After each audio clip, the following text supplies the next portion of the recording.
Hey, how's it going, guys? I'm Paradoxic, and a new week, a new Friday, which means a new episode of Marvel's WandaVision is out. This time we are going into episode 7. Last one was crazy. It's Marvel. It's Marvel, so as these go by, just like with the movies, as these episodes go by, as each new one gets released, it just gets crazier and crazier. And last time, we had Wanda enlarging the Hex. The episode literally ended on quite a cliffhanger, and ended on quite, a big kind of moment in the entire kind of story. She enlarged Vision discovered the truth, somewhat the truth about Westview, and he kind of interrogated / interviewed Agnes about what she was doing on the edge of town, and he discovered the truth about the edge of town, that if you go beyond it, then you enter a whole different world. You enter the outside world, the world outside of Westview. But he couldn't properly escape. He wanted to escape, but the Hex just would not let him go. He was literally being pulled back in by the Hex, and he was being torn apart as it was happening. Like, it was pulling him back literal piece by piece, and he just wasn't able to make it. So to save him, I think it was Billy. Tommy is the one with the speed. I'm trusting that Tommy is the one with the speed, and Billy is the one with the other powers. Billy actually managed to get visions in his head of his dad outside the Hex being kind of cornered by soldiers and being torn apart and everything. So he was able to warn Wanda in time. So then she enlarged the Hex to try and get Vision back in the Hex. But in doing so, she enlarged it to the point where she actually managed to trap Darcy and a few sword agents too. And I think that was one of the funny moments of that was one of that was one of the funny moments of the twist. Like, she actually turned the sword agents into clowns and everything. We haven't seen what she turned what she turned Darcy into. We haven't seen what she turned Darcy into, but she turned the sword agents into clowns, and she turned the helicopters into hot air balloons, and that was the whole thing. So now a bunch of sword agents minus Hayward, his car, and Monica and Jimmy. To my knowledge, they escaped. To my knowledge, they were not caught up in the buzz of the Hex. They were not caught up with they were not trapped by it, so they haven't been transformed into anything. But the majority of the sword agents and Darcy have been captured, and they are inside the Hex now. So we have to wait and see what they've been turned into. But the majority of the sword agents have been turned into into clowns in general, and just circus workers and stuff. So that was fun. That she enlarged the Hex, so now now even area outside of Westview has been transformed into whatever she wants it to be inside of Westview. So yeah, that is definitely going to help her case against Hayward. Definitely going to help her case. But that's that. So we had that, and then Hayward in general. Hayward just had hostility towards Wanda in the episode in general. He just kind of kept labeling her as like a terrorist, and he just kept on insisting that she was that she needed to be neutralized and stuff. And I won't lie, I've been seeing theories about who Hayward could really be, and I'm not going to say them now, just in case they do end up being true, and I just kind of spoil it for myself. They've been pretty. I won't lie. They've sounded like fairly far-fetched theories, of characters that Marvel couldn't possibly bring back, or characters that Marvel might not introduce just yet, or even that the most common theories are that that Mephisto could be behind all of this, and that he could be controlling Wanda in some way, and that maybe he's disguised himself as Hayward. But again, I said I wasn't going to say it, and I said it anyway, but still, it's I don't know if they'd go that direction, but I think Hayward, I think labeling him as some kind of alien or monster in disguise, I think is too easy. We've seen, especially in stuff like Agents of S.H.I.E.L.D., that humans can be just as judgmental and just as kind of, critical of powered individuals and stuff. So I think he wouldn't have to be an alien to be the way that he is. He could literally just be a dickish human, and a judgmental human. So, I'd rather they actually bring Mephisto in, they actually debut him as an actual powered individual, as opposed to him having to disguise himself just to get into human kind of society or whatever. But it wouldn't be implausible. But it's I'd rather they actually introduce powered individuals as themselves, instead of actually trying to trick the audience into believing that they're actually normal humans. And especially Agnes, people think Agnes has some kind of otherworldly power, and I think and that she's meant to be some kind of partner to Mephisto and stuff. So I don't know, but again, these episodes are crazy as they go by. So I would not. I have no expectations left, because I think each time I had anytime I have expectations, I feel like this show's just gonna blast it across the room. It's just gonna blast it across the field, just like Wanda did to Monica. So I have no idea what to expect, even if I wanted to. But Hayward has some hostility, and so because of his hostility, Jimmy, Darcy, and Monica in the last episode had a moment of badassery together. They actually banded together, took out the Sword Agents, and then snuck their way back in to gather some data. And Hayward has some secret plans of his own. He has like a secret little peephole into Westview that he's using to track Vision, to track decaying vibranium and stuff. And he has he has a project, I think, called like Project Cataract or something. So he's got some secret plans of his own that he's likely going to enact once he's able to get Vision out of there and maybe even neutralize Wanda. But yeah, I don't know. Stuff's crazy. Shit's actually crazy. But we have that. We also had we had a far more prominent role for Pietro. We actually got to see like Pietro in a more prominent role after his introduction in the episode before that. And we had Dead Pietro too. Dead Pietro was not nearly as bad as Dead Vision or Baby Vision. Dead Pietro, like that's a corpse basically. That's a walking human corpse. That's tolerable. But Dead Vision was out of nowhere. That was traumatizing. And I think having seen Dead Vision made us, or at least made me, kind of more prepared to have to deal with Dead Pietro too. But that kind of proves that Pietro isn't really there either. He's also somewhat bit. I mean, the question is whether or not he's actually been reanimated, or whether Wanda's just being traumatized by the corpse, because Wanda stole Vision's body. Wanda broke Vision's body out of the Sword facility, but we don't know. I mean, it's highly unlikely that she actually managed to find Pietro's corpse and dig that up as well, and even if she did, that would be years decayed and would not look nearly as fresh as Pietro's corpse still did. So that, I think that might just be like her being reminded of the trauma, as opposed to actually seeing his actual dead body in front of her. So that was that. But Evan Peters as Pietro, that's been really cool to see him back again, to see him actually playing this Pietro, and he's actually playing the Pietro we know. Like, he actually remembers being killed by Ultron in Sokovia, and he actually remembers like all that kind of stuff. So that was fun.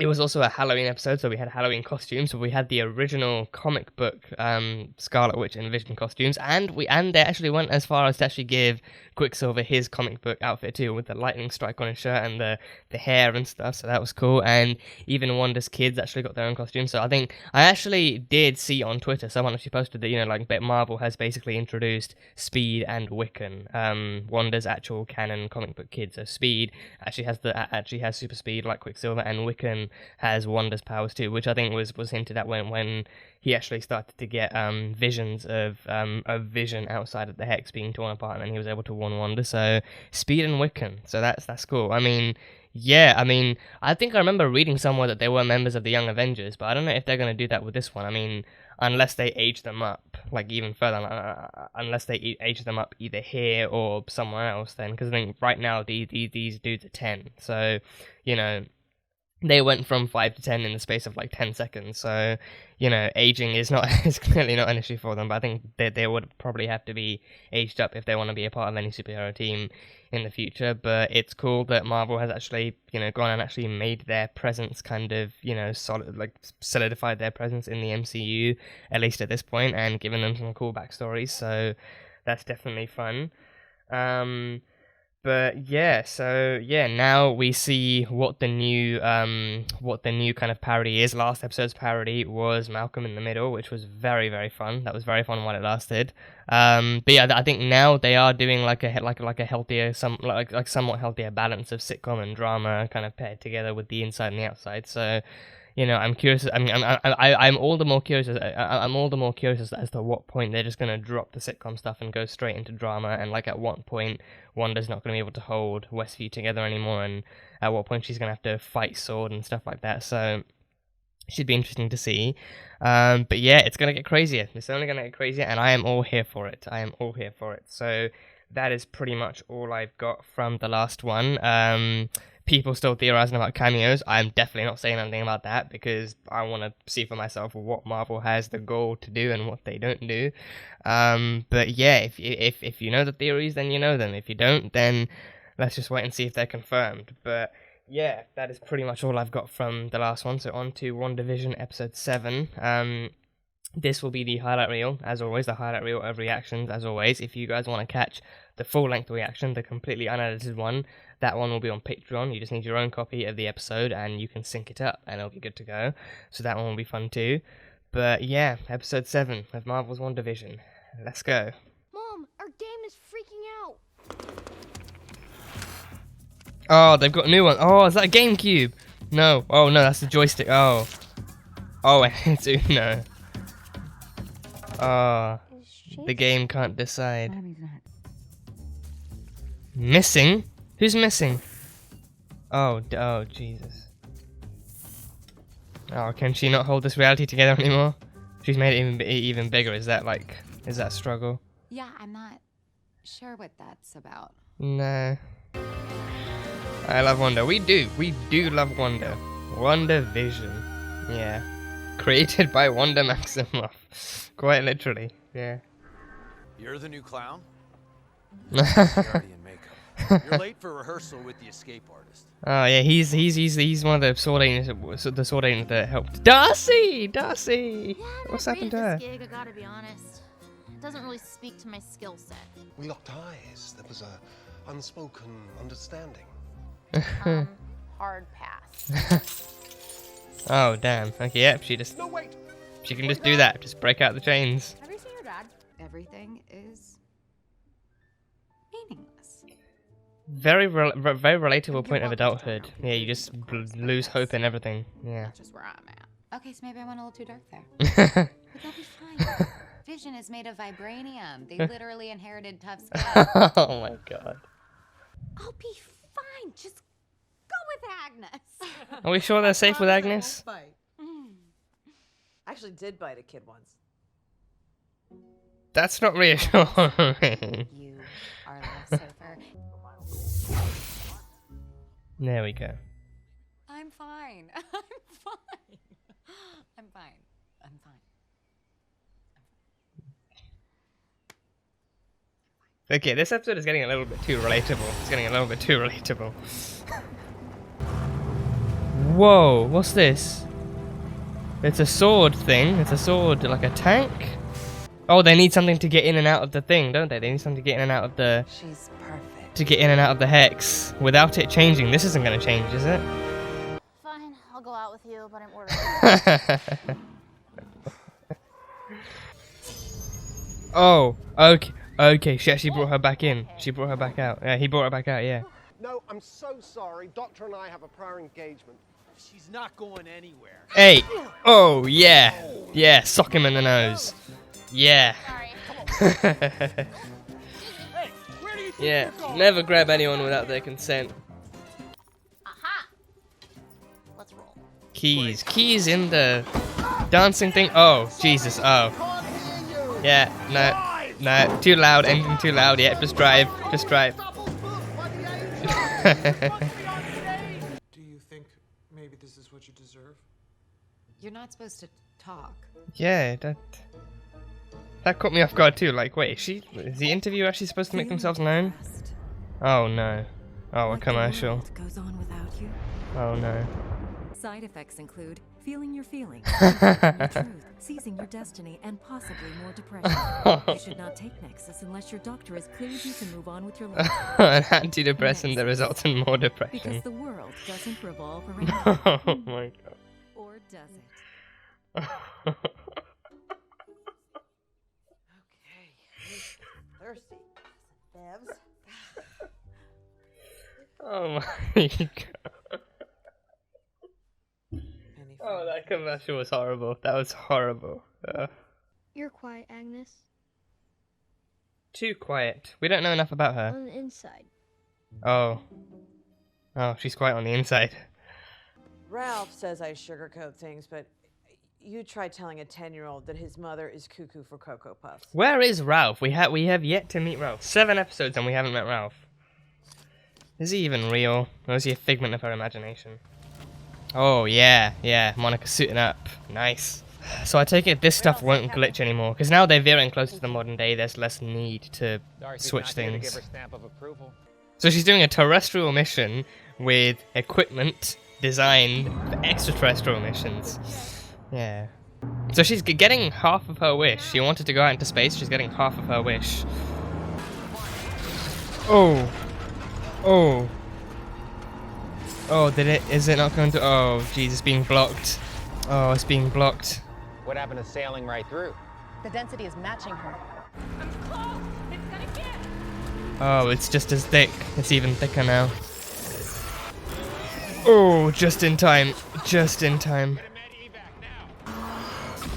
Whoa. Whoa. Oh my god. It's half a truck and half of a space rover. It's half a truck and half a space rover. I can get through. Oh, she can. You can't get a space rover through, so you're gonna jump through yourself? Without a helmet? Oh, Jesus. And she made it through. She made it through. Oh. I can't.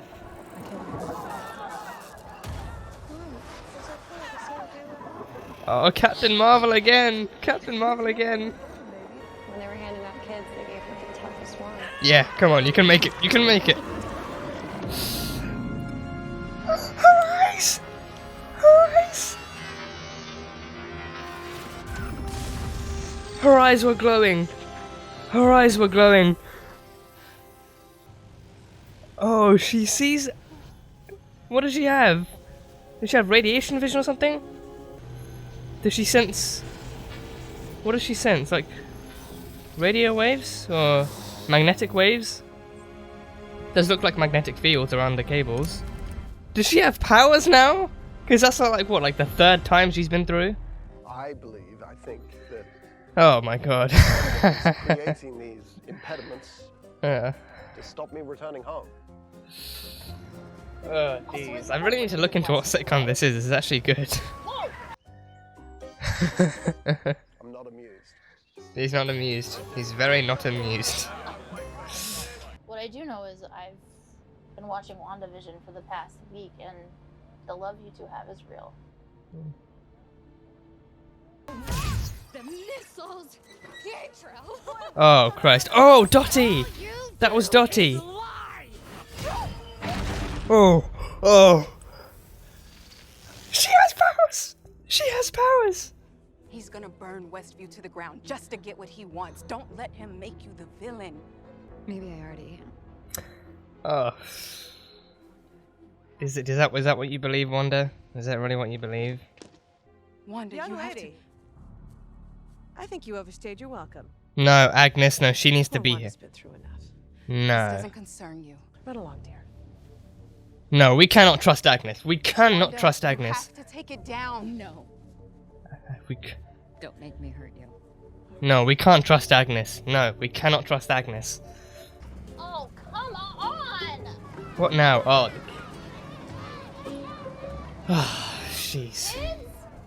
What am I doing here? Sitting, talking to you.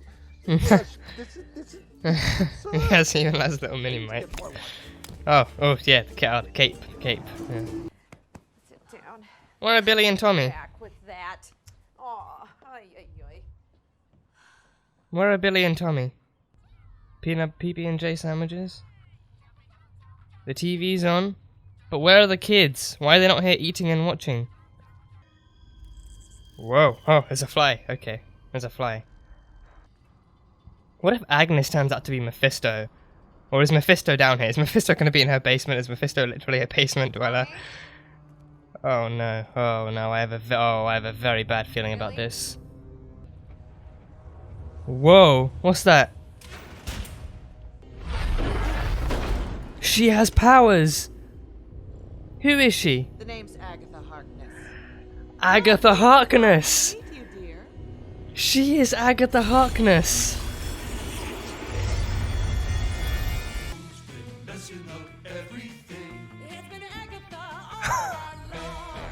I knew we couldn't trust her. I knew we couldn't trust her. She brought Pietro in. She brought Pietro in. Oh, Jesus. And I killed Sparky, too. I knew she killed Sparky. I knew she was murderous enough for that.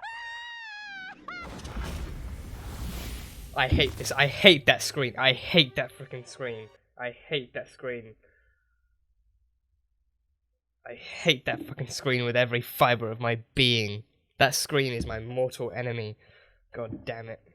Okay, I think I've actually heard there's a post-credit scene. Oh, there is a post-credit scene. Okay.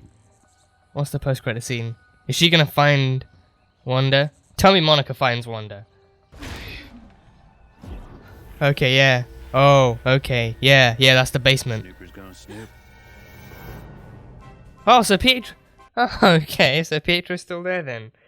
Pietro definitely still there. Okay, that was neat. Okay, I think that's the last one.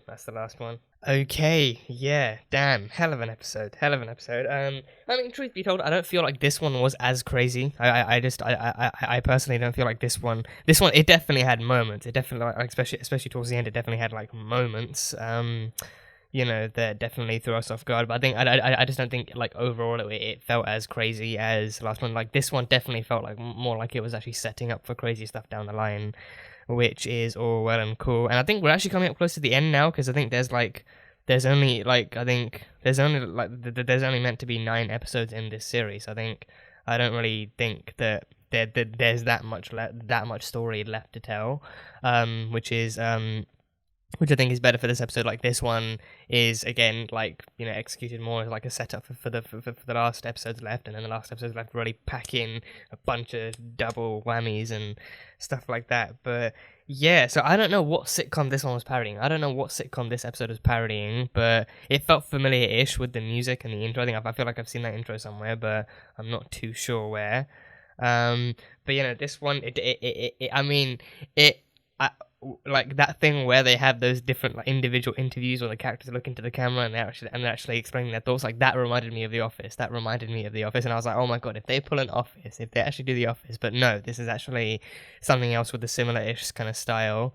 And they had those. I think that is also a first. That is also very much a first, where they actually have those interviews where the characters actually talking to the camera and explain their feelings and what they're really feeling. So for Wanda is in crisis mode. Wanda is in full-on crisis mode. She's struggling. She's struggling to hold things together now that she's actually extended the hex. She's struggling to actually, you know, keep things afloat, and everything keeps glitching. The game controllers kept glitching. The milk, the TV, the lampshade, just everything. Every household item just kept glitching. So she was struggling to hold it together. But each time she had an interview, she was just like, "I'm fine. I'm totally fine. I'm fine." But then when she talks to her kids, she's actually like, you know, okay, I know you expect me, the adult, the mother, the woman of the house, to actually have all the answers and to explain every little thing, but truth is, I don't have jack shit. So, you know, that's just something we're all gonna have to deal with. And honestly, that's a relatable part of adulthood, just waking up one day and realizing, no, you don't have all the answers, the world has gone to hell, and you're just waiting for, you know, everyone's demise. So,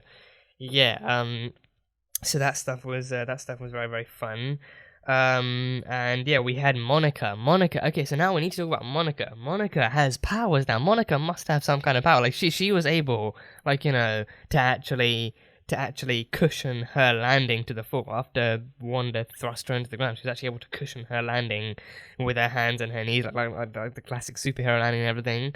So we know that Wanda and Jimmy actually met up with the US military and some old friends that knew her mother, to actually find a way inside, and she actually, you know, she obtained a space rover that, you know, the space rover just couldn't get in. The space rover that just couldn't get in, but also because the hex, not only had the hex been enlarged, it had been, like, the density had increased, it had been thickened, so it became like an actual wall like an actual wall around Westview.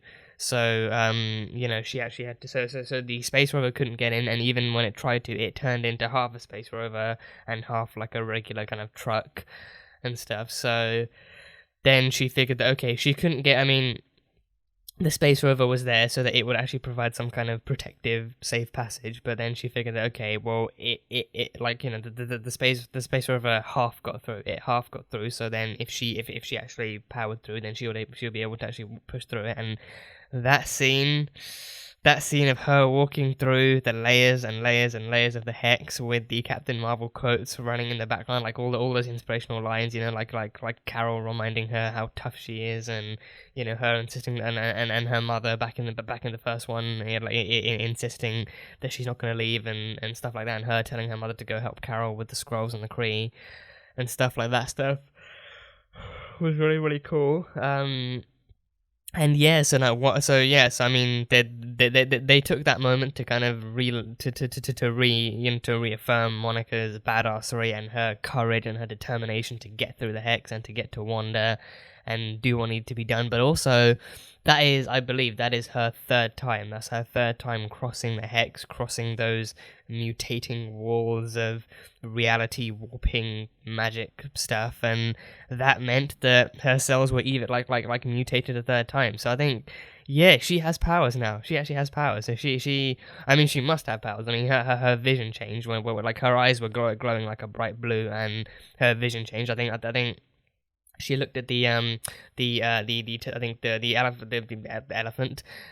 electric cables, I think, going past like the wooden kind of pylon things you get, and then I thought maybe she was sensing like electrical waves or radio waves, but then I think it like there was more of like a curvature to them, so it looked more like she was actually sensing like magnetic waves. So I don't know what her powers like actually are in this, like if she's actually like sensing energy fields or like wave fields or what's happening. But I mean, apparently her powers allow her to actually, I mean, she didn't fight Wanda. She did not fight Wanda, and I don't think she's going to, but she clearly showed that, you know, like, what any other human, what injuries would happen to any other human who would be dropped by Wanda, she can sustain because of her newfound powers. So, yeah, so I don't know if that means that she's now officially a mutant or what's happening, but it's definitely an interesting discussion to be had.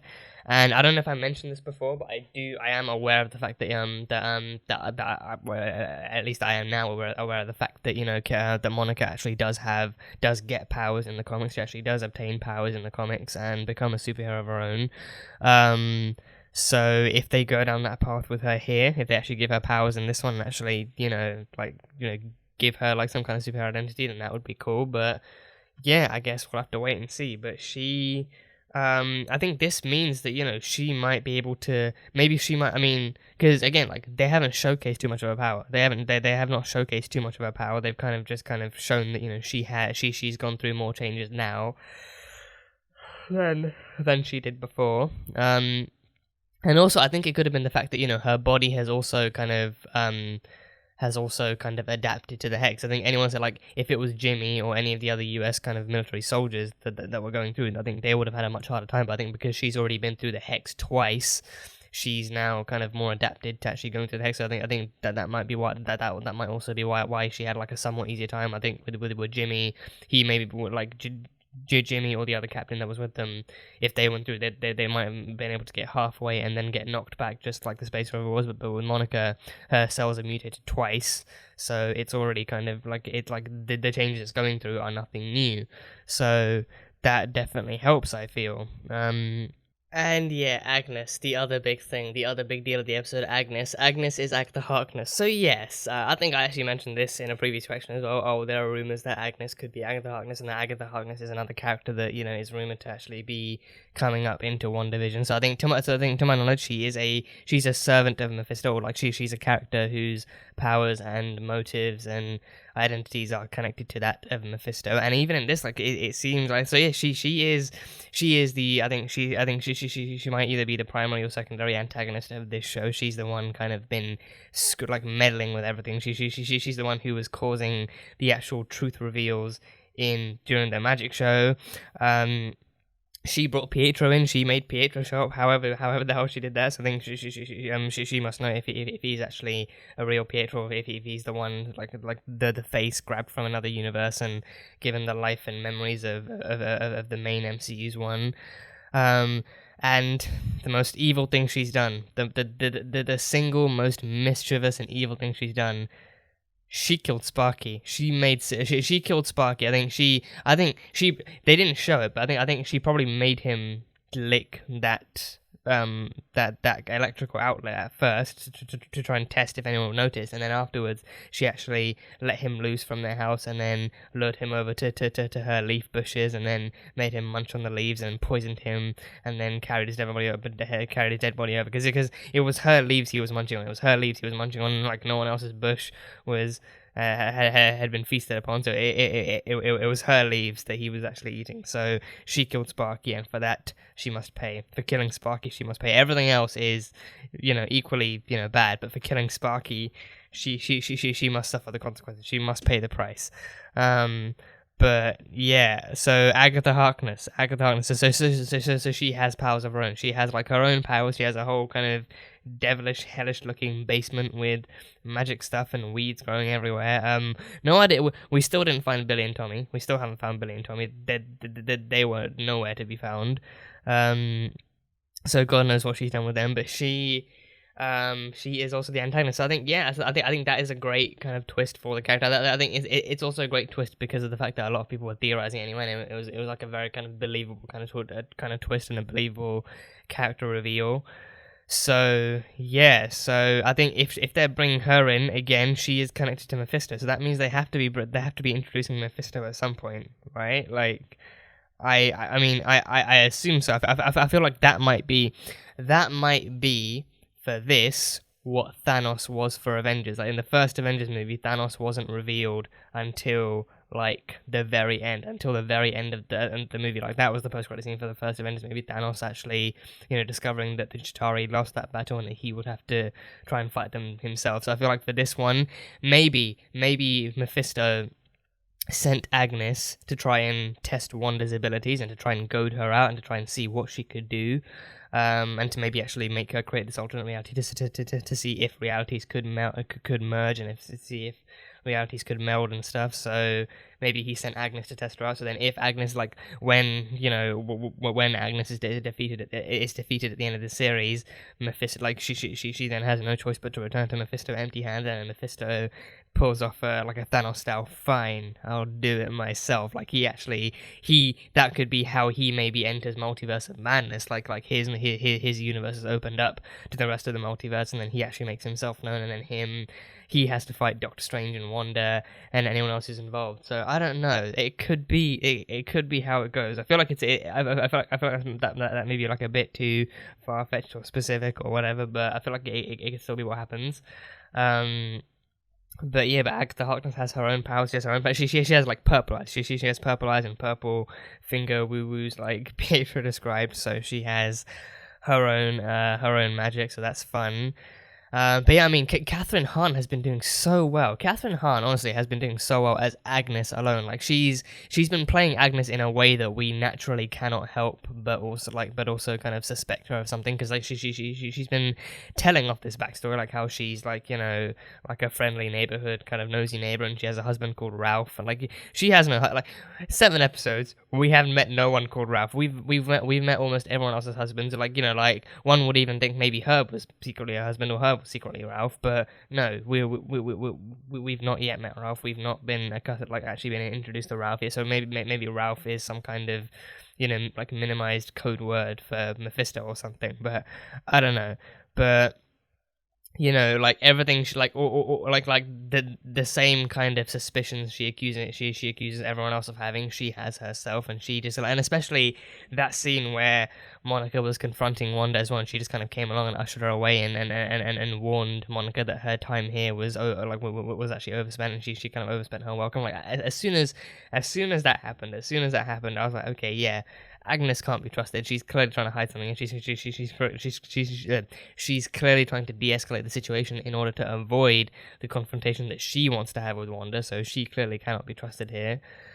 But I mean, like throughout her entire run, there have been theories that Agnes may not be who she seems, and that Agnes could be someone else or something else, and that she could be the one actually testing Wanda's abilities, and that she could be the reason that Wanda breaks down, and maybe Westview breaks down along with her. So hats off to Catherine Hahn herself. Hats off to Catherine Hahn for actually keeping the act up so well, and for actually like bringing us along on this kind of kind of this kind of joyride with Agnes and actually, you know, pulling off the reveal so well. Like she even acts like a typical like a typical wicked witch in the background. Like she's even the interviewer, which I'm sure she kind of disguised herself and stuff. And I think that was also like another thing I enjoyed about the whole sitcom style, like the interview portion, like in like when the interviewer actually talks back and Wanda's just like, wait, are you supposed to do that? Like, am I not the only one who's meant to be talking? Are you meant to voice your thoughts and ask questions too? Because I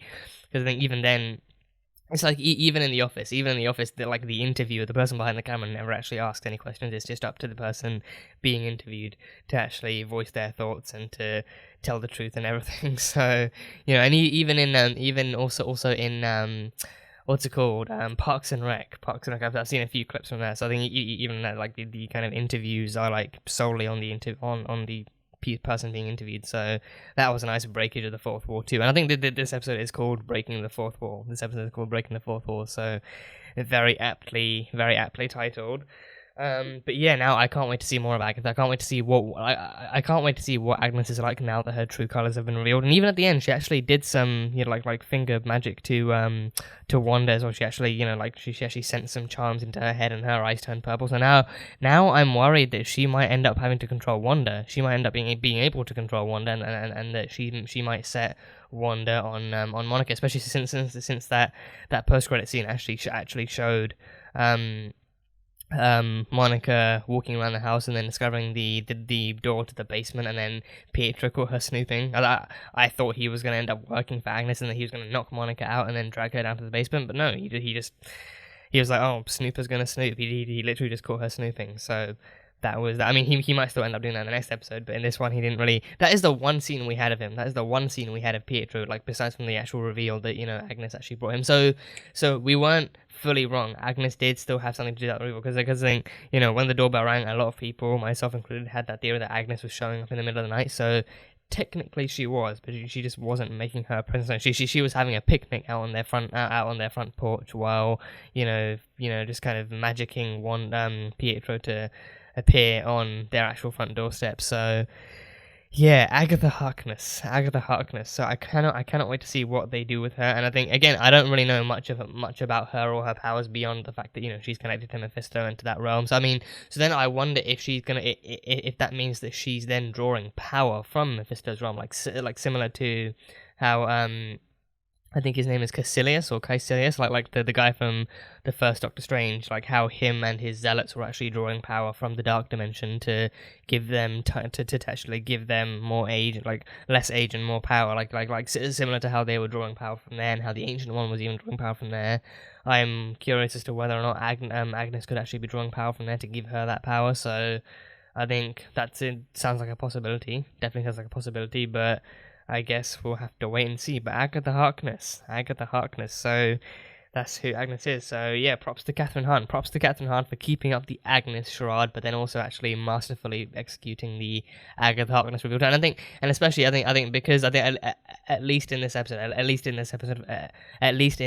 for the sake of parody, for the sake of the reveal, like even like in like the black and white reveals they had that kind of, you know, like Agatha Harkness kind of theme tune and that kind of font and the filtering. So like they pulled off a very kind of Wicked Witch kind of reveal, like not like a typical Marvel reveal with dramatic music and a tone. Like they had dramatic music for Wanda walking into that kind of decrepit basement, but which was also super well pulled off. That was super creepy, and definitely had my heart pounding. But for the reveal itself, it definitely had some kind of classic Wicked Witch music that had, like, you know, like oh, Agatha Harkness, she's the one behind all of this. She's, you know, pulling off the. I mean, those on the actual lyrics, but still, you get what I mean. So that kind of reveal was done really well. And Catherine Hahn, you know, like just definitely like that kind of tone was more like, you know, oh, like classic mischief instead of pure dark-hearted Marvel evil and stuff like that. So, you know, I think that's very well suited for Catherine Hahn's character.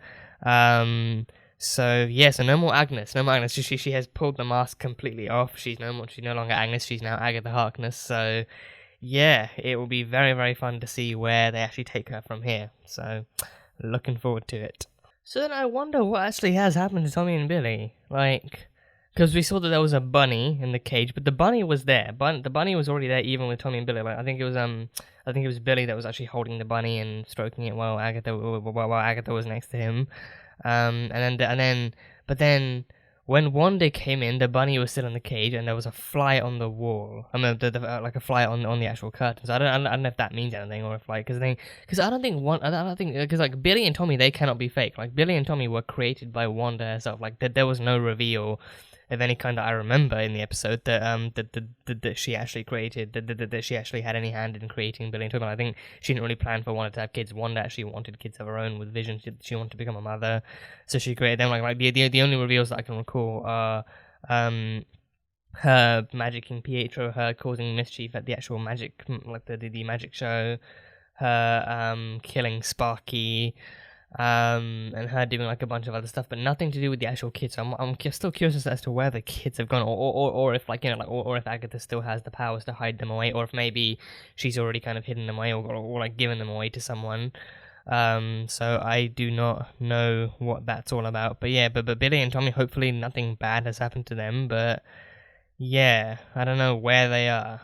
Yeah, I just scrolled back through that final musical line of revealing Agatha's trickeries, and yeah, there's been no mention of her involvement with Billy or Tommy, so neither their creation nor their disappearance. So I think we haven't yet seen what she actually has done. I think we're gonna have to wait until next episode to see what they've done. But again, you know what? On the one hand, I see why Marvel does these weekly things. I think you know, like if you look at it like formula wise and methodically, then like a weekly release does actually allow them to actually keep up the hype for this show, and to actually, not that it would ever die down, but I think if you binge it, then it kind of takes away the ability to actually theorize and speculate and actually keep attention going and keep buzz going and keep the fans talking about the shows. I think that this weekly release is definitely helping, and yeah, it's like, oh geez, and even seeing that please stand by screen, I swear, if nowadays, I think it was like after episode 4, pretty much after episode 4, I realized, okay, every time they show that screen, that's not meant to be some kind of cutaway to the real world or anything like that. It's actually meant to be them signifying, please stand by. It's the end of the episode now, so yeah. Being as Agatha, we don't know what she's done with the kids, but she means trouble. She means a lot of trouble, so we have to wait until the next episode to find out just how much trouble that is and who's going to help combat that trouble. But yeah, I can definitely imagine it. I can definitely see Wanda, and like now especially, I mean, I think Monica might have to free her. Monica now has her own powers. Whether or not she has magic is kind of, you know, unconfirmed as of right now. She has eyes. She can see. She has like some kind of wavy vision type thing, and she can, you know, definitely take safe landings and everything. But she has other powers. She has other powers and stuff. So, you know, like what she can actually do, we have to wait and see. But I think once she actually unlocks her powers even more, she might be the key to freeing Wanda from Agatha's grasp, from Agatha's kind of powered kind of grip and everything. So she's gonna free Wanda, and then I can definitely see her and Wanda teaming up to take Agatha down. I can definitely see that. I can definitely see her and Monica, her and Wanda teaming up. So that is going to be super fun to see. But I think this undoubtedly changes the path that she has for Captain Marvel 2, because I mean, presumably then Captain Marvel 2 will definitely be kind of set after this. I hope, I mean, at least I hope it is, because then we will get a powered Carol Danvers, a powered Monica Rambeau, and a powered Kamala Khan. Those 3 people with powers. That movie will be unstoppable. That movie will be beyond unstoppable. Two Marvels and one, like, I don't know, like Monica. I mean, Maria's code name was Photon. Maybe that could be carried on to Monica as well. Maybe that could be carried on to Monica. She could become the new Photon or Photon Rambeau or something. So that would be cool. And she's already Captain too. She's Captain Monica Rambeau, so no reason she can't be Captain Photon or just Photon or something. So that'll be cool. But yeah, powered Monica Rambeau, powered Carol Danvers, powered Kamala Khan. Please give it to me. Please give it to us. But yeah, that raises a lot more kind of possibilities for Monica's future in the MCU, and it raises a lot more possibilities for what her identity could be and what her journey could be. So yeah, WandaVision gives us a powered Monica Rambeau. That is, I don't have to tell you how much of a gift that is. I don't have to tell you how cool that is. But yeah, this is just the gift, the treat that keeps on giving. The treat that keeps on giving. So yeah, powered Monica Rambeau and powered Wanda Maximoff taking on the evil powered Agatha Harkness. Let's do it. And then we had Darcy and Vision. Darcy and Vision seemed to get along nicely. It took Vision a few minutes, but he actually managed to forehead or temple tap Darcy out of her new hex thing. So she was also a circus worker. She was like in chains, and I think she was maybe in like escaping the chains kind of routine or trick or something. So she was in that. But then Vision tapped her out of it, and then they both escaped, much to the dismay of the one sword circus guy who was just insistent that they were the next act to go up. But I loved that. I loved Vision and Wanda, Vision and Darcy taking that little kind of mini road trip across the road, and actually then like Darcy teaching him about his past, so teaching him about how his AI dates back to Jarvis, how his AI is basically Jarvis in Vision's body, and how he was killed initially by Wanda because she had to kill him to try and save him, but then Thanos ended up actually rewinding time and then killing him again anyway in like an albeit more brutal form. So I was worried they weren't even going to mention that because I think I didn't think that they would mention Wanda killing him. I thought they would just jump straight to the fact that okay, the actual death that actually impacted him the most was Thanos killing him, because then Thanos actually killed him just to get the Mind Stone, and then because like when Wanda killed him, she destroyed all of him, but especially to destroy the Mind Stone. But then with Thanos, he actually left behind a dead body. He actually left behind like a Mind Stoneless kind of grayscale corpse and everything. So yeah, but no, they did mention both, and I think killing Vision does not make her like a cold-blooded murderer. That makes Thanos a cold-blooded murderer. But with Wanda, it just kind of adds to her trauma that she had to kill the one person she loved in order to actually save the rest of the universe. So that's definitely it's definitely like a noteworthy thing, but it's not something that actually intentionally antagonizes her.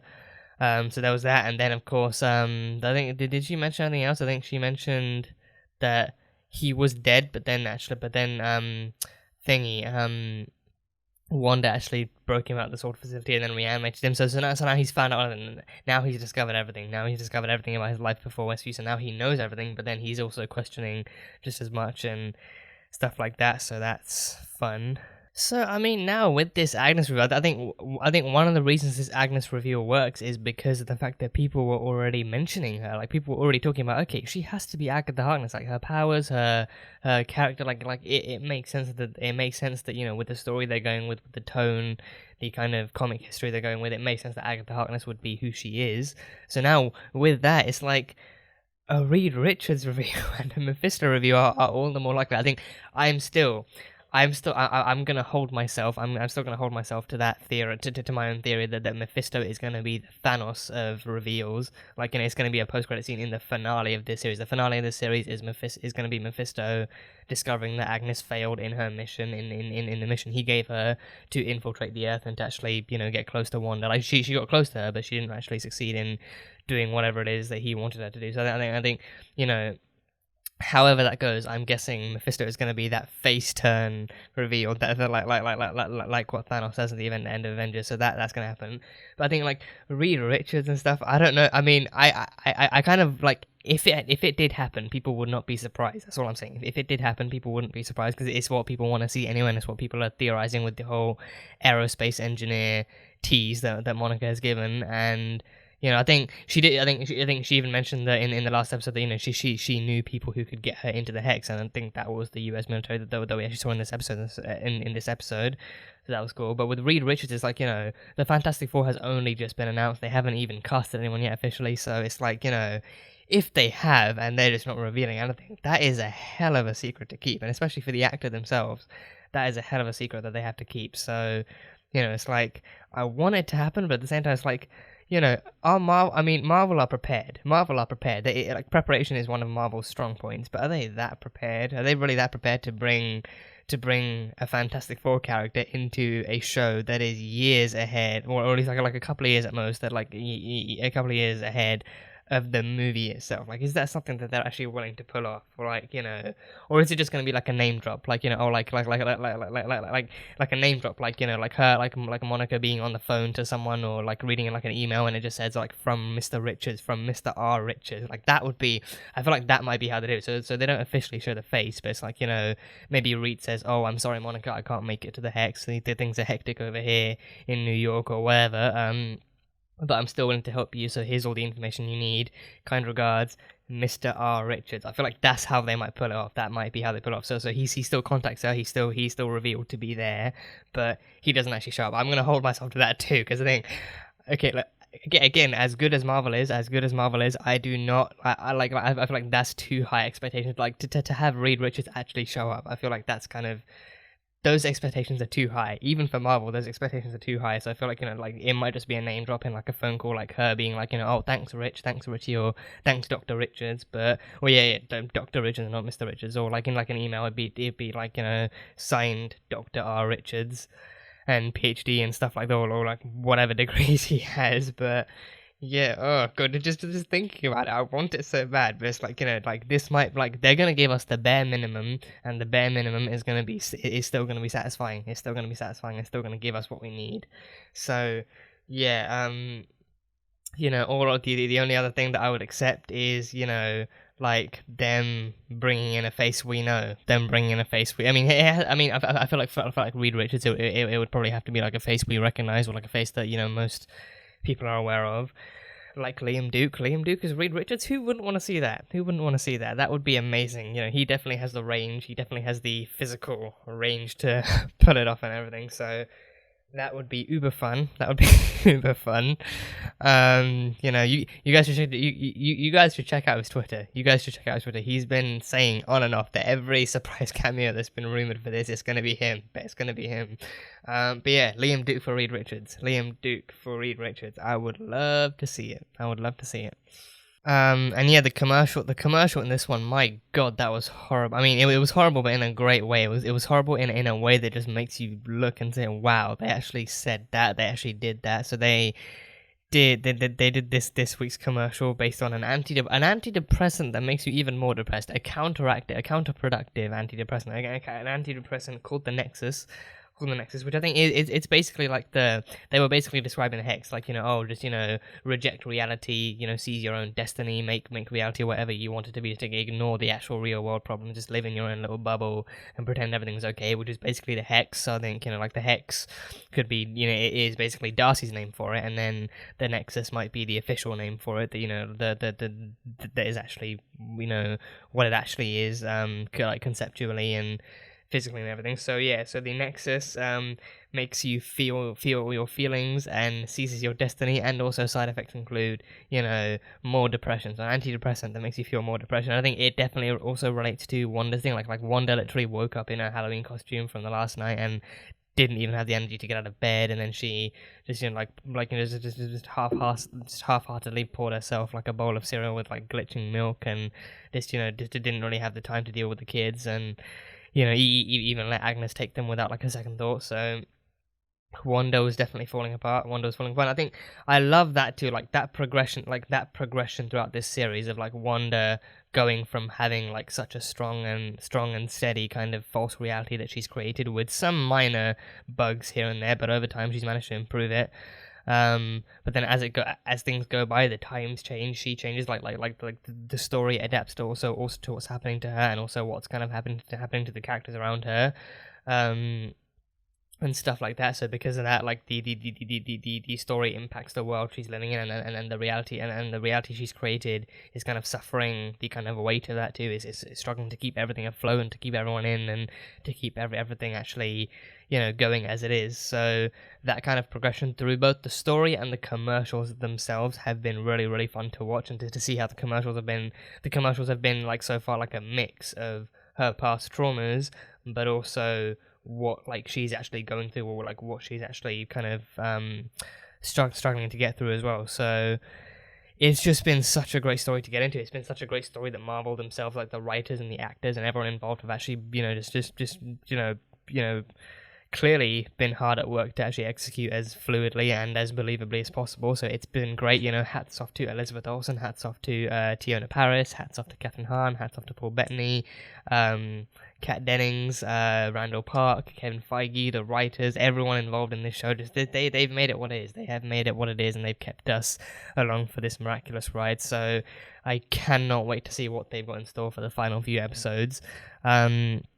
And I mean, I say final few. I think on the one hand, I keep hearing there's only one more episode left. On the other hand, I keep hearing that. I mean, I think I've heard that. No, on the one hand, I've heard that there's meant to be 9 episodes, but then on the other hand, I've heard that the 9th episode is actually a special bonus episode that they're doing, that they announced it like after like season, like after episode 4 or 3 or something. So I don't know what to believe. I just know that there has to be more WandaVision coming after this ending. This cannot be the end of it.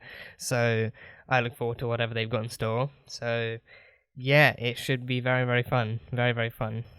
And yeah, in terms of villain reveals, I'll definitely say, like, I think, let me actually check something, because I want to make sure I'm not getting my facts wrong, right? Let me check something, about Into the Spider-Verse, because I remember watching that again last month, because I love that movie. I love Into the Spider-Verse so damn much, and it's too good not to watch again. But let me actually check the cast list for that again. So who played... Yeah, I recognized the voice. The voice sounded very, very, very familiar. Kathryn Hahn plays Liv. She plays Dr. Octopus. She plays Dr. Octopus in Thingamabobbly. She plays Dr. Octavius in Spider-Verse. She actually plays Liv Octavius. So yeah, and even in that one, she actually had a great reveal. Like, oh, my name is, Dr. Olivia Octavius, but my friends call me Liv. And then she actually brings out the octopus arms and everything. So she had a great reveal in that too. So yeah, Kathryn Hahn, she just knows how to play Marvel villains. So it's great that she actually went from going in like starting off in something like the Spider-Verse, then going to WandaVision. Like, she can do no wrong. I mean, she can do wrong, clearly, but she can do no bad job. She can't do a bad job of doing wrong. So it's great to see her going from Dr. Octavius to Agatha Harkness, going from, someone like that to someone like this, and even actually officially joining the MCU as well. So, it makes sense why the folks at Marvel actually wanted to keep a keen eye on her and actually cast her in this as well. So, yeah, so I mean, so in terms of villain reveals, I think, we had that moment. We definitely had that moment of Monica talking to Wanda right at the very end, like even like outside her house. She's like, like Monica even telling Wanda that Hayward was the one who was trying to burn Westview down, and that he would do it to get what he wanted, to get to Vision, to get what he wanted. And warning her, like, don't let him turn you into a villain, don't let them make you something you're not. And then Wanda questioning, like, what if I really am the villain? What if I really was the villain all along? And I think that scene mixed with the actual Agatha reveal is a really nice, I think it's a really interesting mixture of scenes, because then you've got someone who has been manipulated into believing that what they want makes them bad, but then it's like, it makes it, like, because, like, I think with Wanda, it's like, she doesn't want to be the villain. She does not want to be seen as something bad. She, like, her entire life she's been seen as like a force for evil, as this kind of really destructive kind of weapon. And even joining up with the Avengers didn't really make it that much better, because she still did Lagos, and then that kind of tore things apart, and then that kind of, activated the Accords, and it took a much, much deeper turn for the worst. So with her, it's like, like everything every time she's even tried to do good, it always ends up kind of backfiring somehow. So she's been led to believe that, society will never see her as anything other than the villain. And even when she's not actively trying to harm anybody, and even when she's like, trying to give herself something good, it's like, like other people will still be affected by it in a way that they kind of see her as the responsible force, and they still see her as evil. So like at this point, I think in that scene especially like the way that this story has been going, like this entire episode, she's been struggling to keep things afloat, she's been struggling to keep things together and to make things kind of, exist as they should, or at least exist as she wants them to. So she's like, what if I really am the villain? What if I really am the villain?